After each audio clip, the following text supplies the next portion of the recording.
Prieš keletą metų vienas Bostono Gordono Conwello seminarijos dėstytojas, toks daktaras Davidas Wellsas, išleido knygą, kuris sprogo lyg bomba ir sukėlė audrą tarp šalies teologų. Knygos pavadinimas nėra vietos tiesai. Ir dar nemažiau reikšminga paantraštė. Kas nutiko evangeliniai teologijai? Šioje knygoje sukėlusioje evangelikų pasaulio sujudimą daktaras Wellsas išreiškė susirūpinimą dėl konfesinės teologijos apmirimo šiandieninės bažnyčios gyvenime.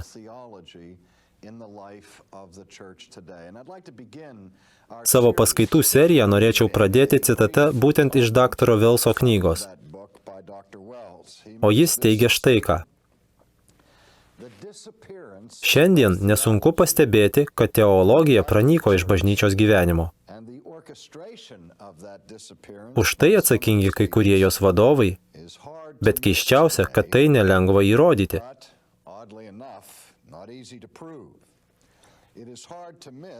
Sunku to nepastebėti evangelikų pasaulyje, tuščiame garbinime, kuris taip įsigalėjo.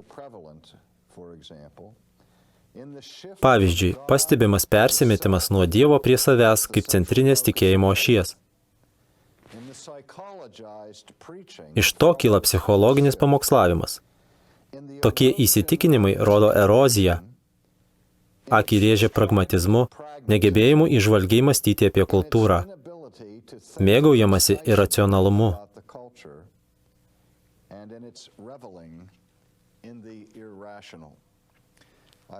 Visai neseniai dalyvavau Konfesinių evangelikų alijanso tarybos susirinkime Filadelfijoje.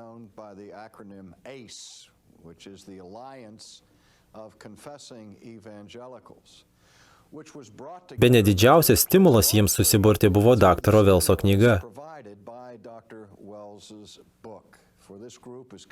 Ši grupė nori padėti bažnyčiai sugrįžti prie tikėjimo išpažinimų pamato, suvokimo, kad krikščionybė turi tam tikrą teologiją. Šios serijos tikslas – pateikti apžvalgą ir užčiuopti teologijos, vadinamos reformuotąją esmę.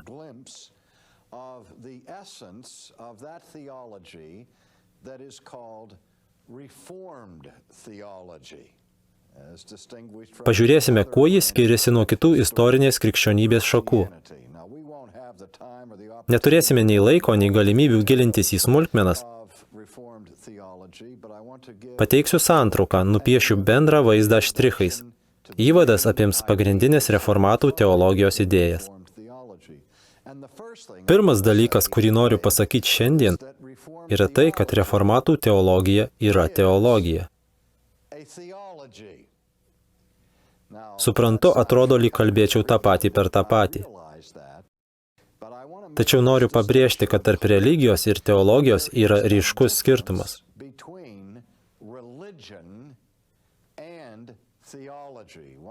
Mėgstu tai pailiustruoti savo asmeniniu patyrimu viename koledže JAV centrinėje dalyje. Buvau ten pakviestas prieš keletą metų. Tai krikščioniškas koledžas. Tuo metu jie neturėjo prezidento ir kaip aukštoji mokykla turėjo įsivertinti. Aš buvau pakviestas skaityti pranešimo tema, kas yra krikščioniškas koledžas.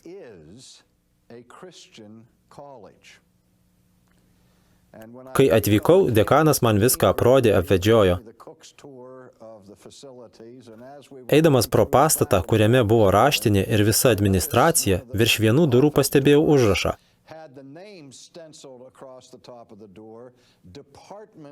Religijos fakultetas. Tada nieko nepasakiau, tik tai įsidėmėjau. O vėliau tą vakarą, prieš pradėdamas kalbėti tema, kas yra krikščioniškas koledžas,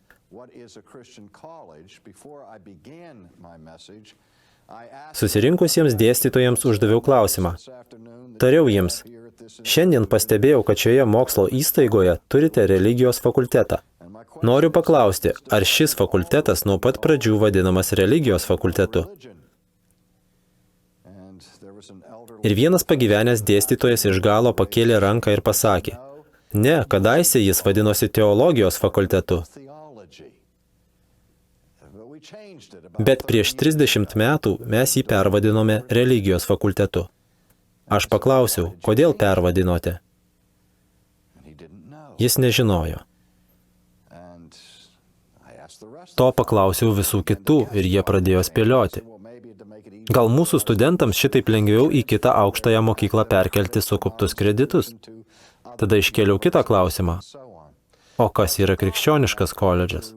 Kas yra krikščioniškas išsilavinimas? Ta vakarą savo kolegoms priminiau, kad tarp religijos ir teologijos studijų yra labai ryškus skirtumas.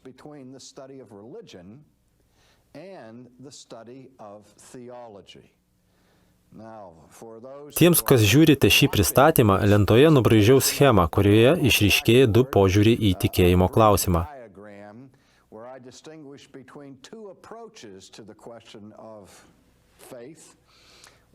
Vieną vadinu dievocentrišku, jis orientuotas į Dievą, kitą homocentrišku. Šioje schemoje matote apibrėžtą žodį teologija. Brūkšnys po juo veda į mažesnį apskritimą, kuriame įrašytas žodis antropologija. Šio brėžinio tikslas parodyti, kad vadovaujantis dievocentriškų požiūrių į tikėjimą, žmonijos tyrimai, kitaip antropologijos mokslas, yra priklausomi nuo teologijos mokslo, kuris yra aukščiau.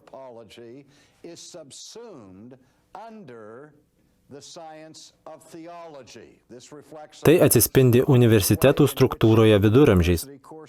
Tada buvo sakoma, kad teologija yra visų mokslų karalienė.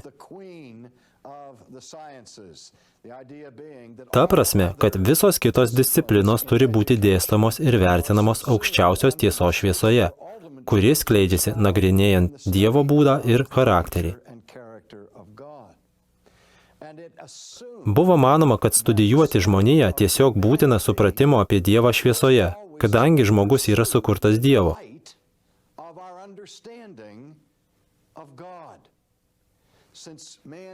Mes esame jo atvaizdas. Todėl norėdami suprasti, ką reiškia būti žmogumi, pirmiausia turime išstudijuoti prototipą, o ne gilintis į atspindį.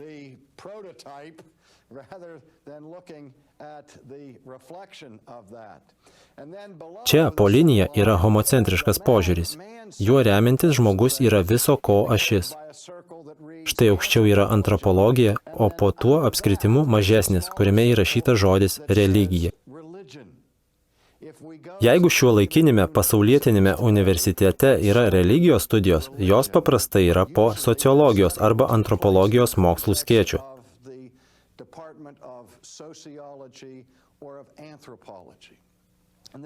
Skirtumas toks. Teologijos studijos yra visų pirma apie Dievą, jo pažinimą.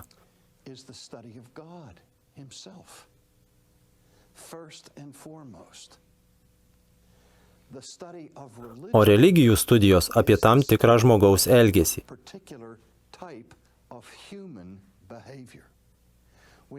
Pasaulyje yra daug įvairių religijų. Įsitraukę į tam tikrą religiją, žmonės perima ir tam tikras praktikas. Meldžiasi, garbina, aukoja, gieda, kontempliuoja ir panašiai. Visa tai būdinga žmonių religijų pinklėms. Studijuodami religiją iš žmogaus kaip visa ko ašies perspektyvos, tiesiog tyrime, kaip tam tikrų įsitikinimų apie antgamtinius dalykus turintys žmonės elgiasi asmeninėme gyvenime ir per apeigas. Bet kai sakau, minėjau tai pradžioje, kad reformatų teologija visų pirma yra teologija, o ne religija, noriu pasakyti, kad tai ne tik žmonių elgesio būdas, bet veikiau įsitikinimų sistema.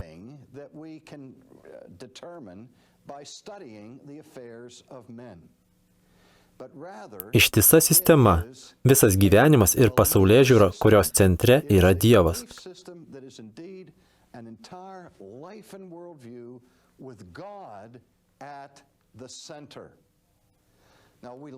Mūsų kultūroje yra populiarios tam tikros tiesos ir posakiai.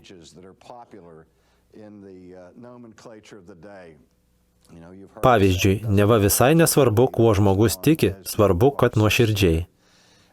Tai veda prie supratimo, esą Dievui svarbiausia, kad būtume religingi. Visai nesvarbu, kokia ta religija, svarbiausia, kad esame nuoširdžiai religingi. Ta mintis smarkiai kertasi su biblinė krikščionybė. Nes Biblija pripažįsta, kad žmogus yra nepagydomai religingas, homo religiosus, į kurią pasaulio pusę be pažvelgtume, visur aptiksime vienokių ar kitokių religijos apraiškų.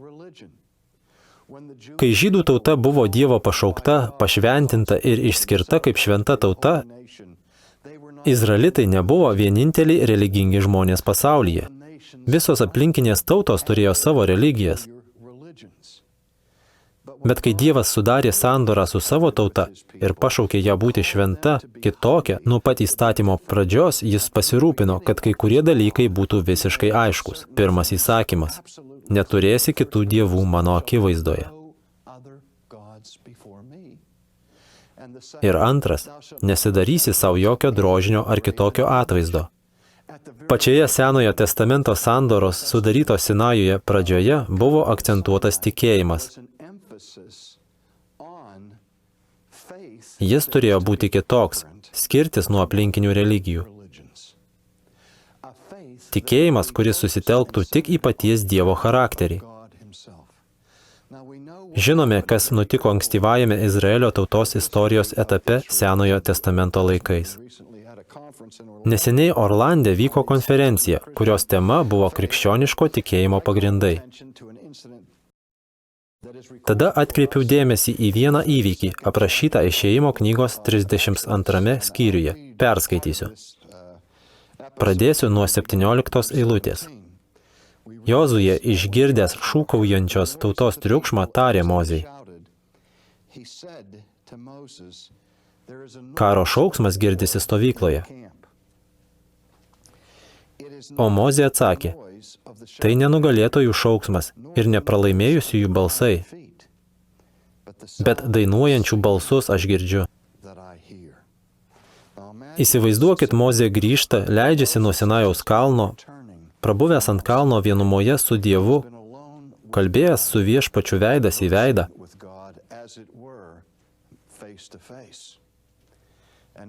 Lipdamas nuo kalno, jis sutinka Jozuję, o tas priėjęs sako, girdžiu keistą triukšmą sklindantį iš stovyklos.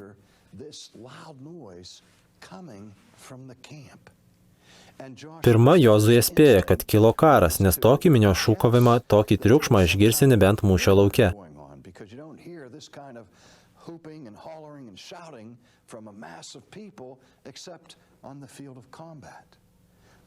Bet prisiartinęs jis pastebi, pala, čia ne pergalės garsas ir ne pralaimėjimo garsas, tai žmonės dainuoja.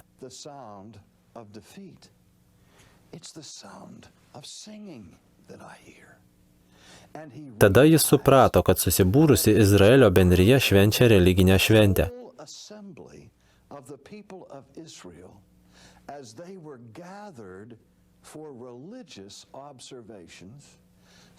Per tas apeigas žmonės entuziastingai dainavo.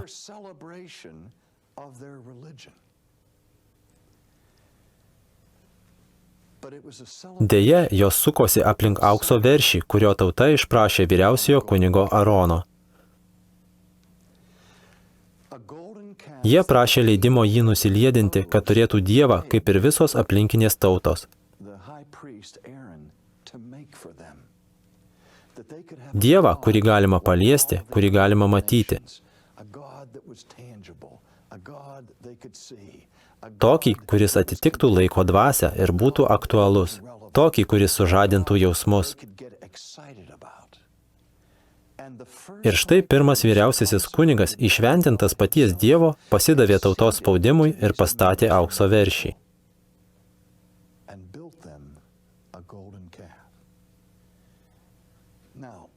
Kol visa tai dėjosi, Mozė, kaip pamenate, buvo ant Sinajaus kalno, kur bendravo su Dievu.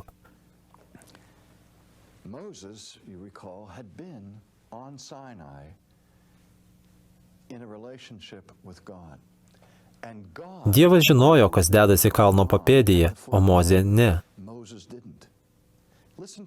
Pažiūrėkite, ką Dievas sako Mozei 7 eilutėje. Ir viešpats pasakė Mozei, eik, nusileisk žemyn, nes tavo tauta, kurią išvedei iš Egipto žemės, nusidėjo. Jie greitai nuklydo nuo kelio, kurį jiems nurodžiau. Nusiliedinę veršį jį garbina, jam aukoja aukas ir sako, šitas yra tavo Dievas Izraeli, kuris tave išvedė iš Egipto žemės. Matau, kad tai kietasprandė tauta. Palik mane, kad mano rūstybė užsidegtų prieš juos ir juos sunaikinčiau, o iš tavęs padarysiu didelę tautą.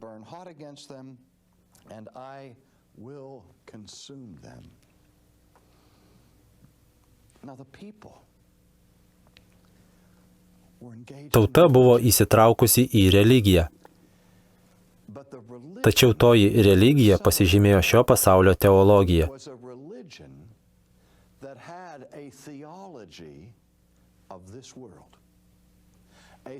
Teologija, kuri visiškai iškreipė ir suteršė Dievo charakterį. Teologija, kuri nutolo nuo tikro ir garbingo Dievo pagarbinimo ir pasidavė kūrinių, žmogaus rankų sukurtų daiktų garbinimui. Ir tada Dievas tarė Mozei, žiūrėk, jie garbina tą veršį ir vadina jį Dievu, išvedusi juos iš Egipto. Lyg tas veršis jų pačių rankom darytas būtų galėjęs juos nuo ko nors išvaduoti. Jie meldėsi veršiui, atnašavo jam savo garbinimą ir aukas. O veršis, kaip buvo, taip ir liko kurčias ir nebylus. Jis nieko nematė, nieko nedarė. Jis nebuvo visagalis. Jis nepasižymėjo išvis jokia galia. Ir vis dėlto jie išsikėlė jį kaip Dievo pakaitalą.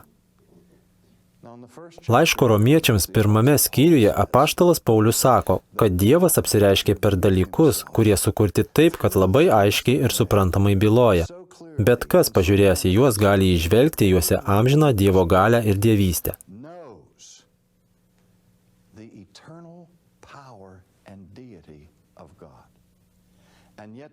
Ir vis dėlto pagrindinė žmonių giminės nuodėmė prieš Dievą – imti tą Dievo pažinimą ir nuslopinti.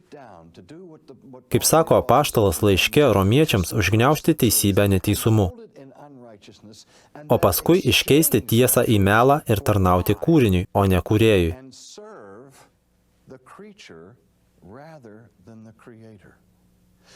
Išmainyti tai pakeisti nenykstantį, transcendentinį, šventą Dievą nykstančių kūrinių.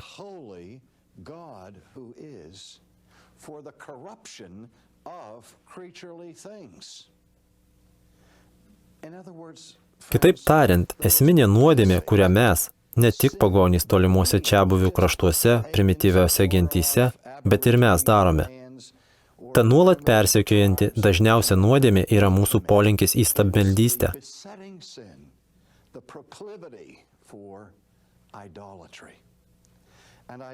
O stabmeldystė siejasi su religija. Net ir krikščioniška religija gali būti stabmeldiška, jei Dievo atributus priskiriame kažkam kitam ir kažką kitą pastatome garbinimo centre.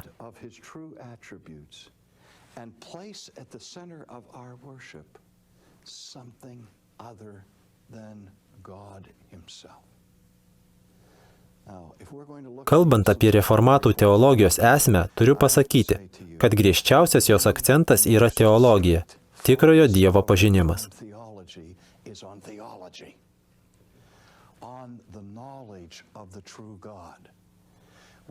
Gyvename dienomis, kai žmonių manymų teologija visai nesvarbi. Kaip tik apie tai savo knygoje Nėra vietos tiesai kalba Davidas Velsas. Svarbiausia gerai jaustis, žiūrėti, kad būtų patenkinti mūsų psichologiniai poreikiai, turėti vietą, kur galėtume šiltai bendrauti, jaustis pritapę, pasibūti tarp kitų. O teologija yra kažkas tokio, kas skaldo, kažkas tokio, kas sukelia prieštaravimus ir ginčus. Girdime sakant, kad mums nereikia doktrinos, mums reikia gyvenimo. Reformatų teologija pabrėžia, patvirtina, kad teologija ir yra gyvenimas, nes teologija tai Dievo pažinimas. Ir nėra svarbesnio pažinimo, kuris taip keistų mūsų gyvenimą, kaip Dievo pažinimas. Štai kokia protestantiškos reformacijos esmė. Yra buvę skandalų tarp kunigų, visokių problemų, pačių įvairiausių dorovinių, tiek tarp Romos katalikų, tiek tarp protestantų. Ir Liuteris tuo metu, pasak Erazmo, smogė popiežiui į pilvą. Jo žodžiais tariant, užsipuolė jo doktriną. Liuteris netgi pripažino, skandalingų elgesių pasižymė ir mūsiškiai. Bet mes visų pirma norime prieiti prie sveiko Dievo suvokimo. Nes mūsų gyvenimas taip ir nebus niekada pakeistas, reformuotas. Neatitiks Kristaus, kol neturėsime aiškaus supratimo apie originalą, pavyzdį, mūsų idealą, tikrąjį žmogų, tai yra Kristų. Ir tai yra teologijos klausimas. Todėl pradedame nuo aiškiai suformuluoto pripažinimo, kad reformuotas tikėjimas yra teologija. Ir ji persmelkia visą kitą.